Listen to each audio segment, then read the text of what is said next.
Você tem que saber o quanto você tem que receber para poder, na negociação, não ceder mais do que deveria. Né? Porque à medida que você cede um frete abaixo do custo, você está tomando prejuízo, ou seja, está pagando para trabalhar.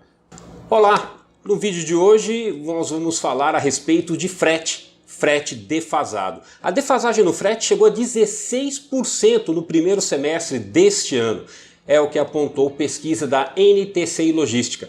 E aqui do meu lado, o Lauro Valdívia, ele é assessor técnico da NTC e vai explicar para a gente o motivo da defasagem do frete. Lauro, obrigado pela entrevista e eu já começo com essa pergunta. Quais são os motivos que levam a essa defasagem no frete? O motivo é o mercado mesmo, quer dizer, a recessão é que leva a esse tipo de situação. É evidente que esse é um problema sério do setor, há anos que isso acontece, né? Até em períodos que a gente não vivia recessões, também existia defasagem, é evidente que com números menores, mas é o mercado mesmo, a pressão de mercado sobre os transportadores, né, que levam o frete a ficar mais baixo do que o custo. 16% é um número bem elevado, né? É bem elevado. A gente tem uma diferença aí entre a carga lotação e a carga fracionada, são números distintos, né?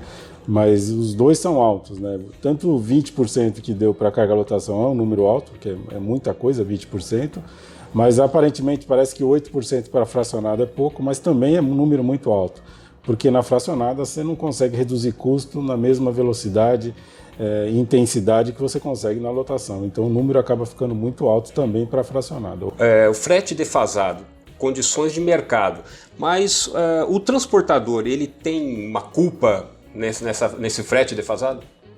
Tem. À medida que o contratado aceita receber abaixo do custo, ele também tem a sua culpa, né? Então é isso que a gente chama atenção. O transportador, seja você autônomo, empresa, não importa, né? Você tem que saber o quanto você tem que receber para poder, na negociação, não ceder mais do que deveria. Né? Porque à medida que você cede um frete abaixo do custo, você está tomando prejuízo, ou seja, está pagando para trabalhar. Né? Então o que tem que aprender é fazer conta e não ceder mais do que pode.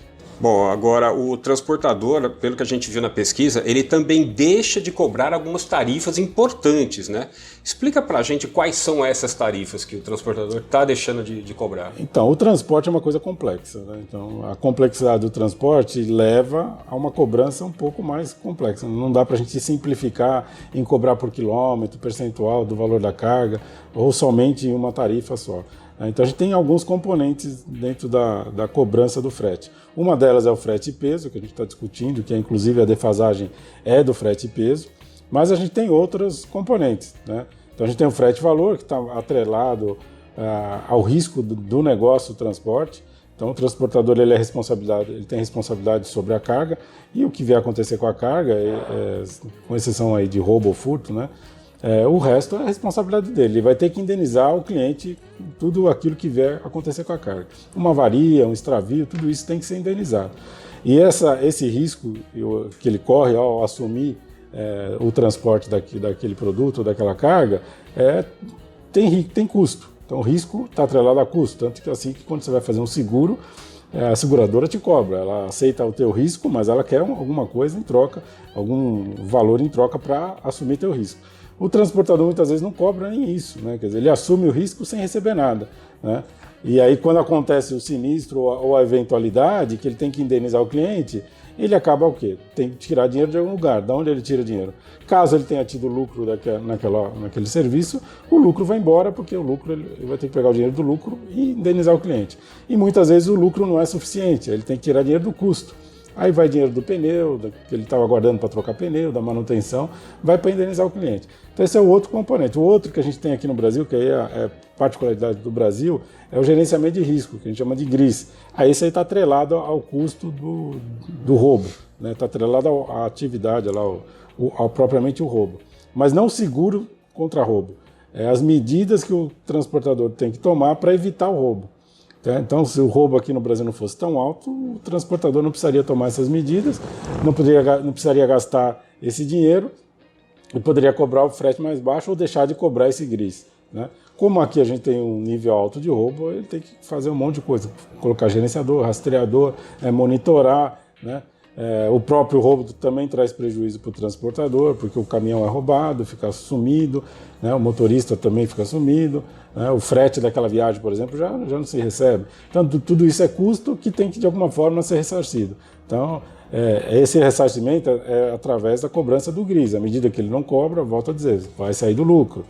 E, além de tudo, a gente tem as generalidades, e esse aí não tem como fugir, né? O que é a generalidade? Então, generalidades são situações da atividade de transporte que são eventualidades, quer dizer, eventualmente acontece, né? Então, por exemplo, uma devolução de carga, né? O transportador vai lá entregar e o cliente do cliente dele não quer receber, né? O que o transportador faz? Não dá para pegar a carga e jogar fora, né? O que ele tem que fazer? Vai ter que devolver essa carga. Essa devolução, esse custo para devolver a carga, não está nem no frete peso, nem no frete valor, nem no GRIS. Então você vai ter que fazer uma cobrança adicional para devolver essa carga, né? Não é uma coisa corriqueira, mas eventualmente acontece. Então essas eventualidades, de alguma forma, tem que ser prevista na tabela, para que, primeiro, possa ser negociado o valor, e segundo, para que, quando acontecer, você não tenha que ficar se desgastando, explicando para o cliente, ou levando uma cobrança que o cliente não estava prevista, né?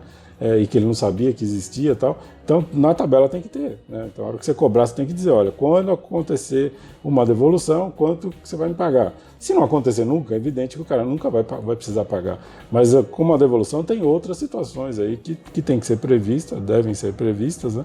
E devem ser colocadas para o cliente e cobrar do cliente. Ou seja, o transportador acaba não cobrando porque é falta de quê? De conhecimento mais profundo na gestão? Infelizmente, eu tenho que concordar com você. Essa falta de conhecimento, né, que leva a isso, tanto com relação a custo, com relação à cobrança, né? Então tem gente, a própria pesquisa aponta isso, tem muita gente que não sabe nem que existe esses outros componentes tarifários, né? Então, se o cara não sabe nem que existe, como é que ele vai cobrar uma coisa que ele não sabe nem que existe, né? Então, esse desconhecimento, seja por conta dos componentes tarifários, da função de cada componente e também de custo, é que leva a essa situação. O cara, às vezes, está tomando prejuízo, está com frete defasado e acha que está ganhando dinheiro, porque na conta dele não fez de forma correta. Então, na conta dele errada, ele está ganhando dinheiro, mas se for fazer a conta certa, ele vai ver que ele toma prejuízo. E aí é mais difícil, entendeu? Você convencer alguém que acha que está ganhando dinheiro com aquele valor, que ele está errado, que ele está, na verdade, tomando prejuízo. Outro dado que a gente viu na pesquisa é que algumas transportadoras, apesar da defasagem do frete, ainda estão dando desconto. Isso, como é que pode dar desconto em cima de algo que já está baixo? Então, é isso que eu estou dizendo. Na conta dessa pessoa que está dando desconto, ele acha que tem espaço para dar desconto. Mas, na verdade, se ele fizesse a conta certa, né, de forma correta, ele ia ver que ele já está levando prejuízo, que o desconto vai levar a aumentar o prejuízo, né? Então, esse desconhecimento, isso que você disse, né, esse desconhecimento é que leva a essa situação, né? O cara desconhece a forma correta de fazer a conta, na conta dele parece que ele está ganhando dinheiro, mas na verdade ele está tomando prejuízo. E a hora que ele dá o desconto, vai aumentar o prejuízo dele. Bom, outro dado preocupante é que quando recebe, né, ainda recebe em atraso. Isso é complicado, né? Então, ainda tem mais essa coisa que complica, né? Então a pesquisa também mostra isso, né? Quase metade, né, está recebendo frete em atraso. Então ele está cobrando menos do que deveria, não está cobrando tudo que deveria, todos os componentes que deveriam, e ainda aquilo que está cobrando, o pouco que está cobrando, ainda está recebendo com atraso. É uma situação realmente muito difícil, né? É difícil. Agora, pode ficar ainda mais difícil se não fizer nada, né? Porque, por exemplo, quais são as consequências dessa defasagem do frete? Quais são as consequências se não fizer nada agora?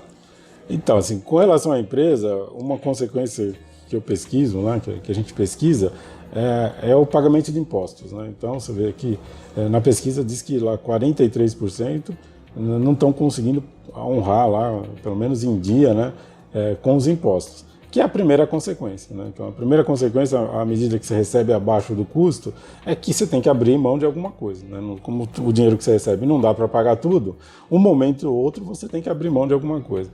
A primeira coisa que as empresas, no caso das empresas, elas conseguem mais fácil de abrir mão é o pagamento de impostos, né? No caso de autônomo é coisa mais complicada, porque ele não tem esses impostos para deixar de pagar, né?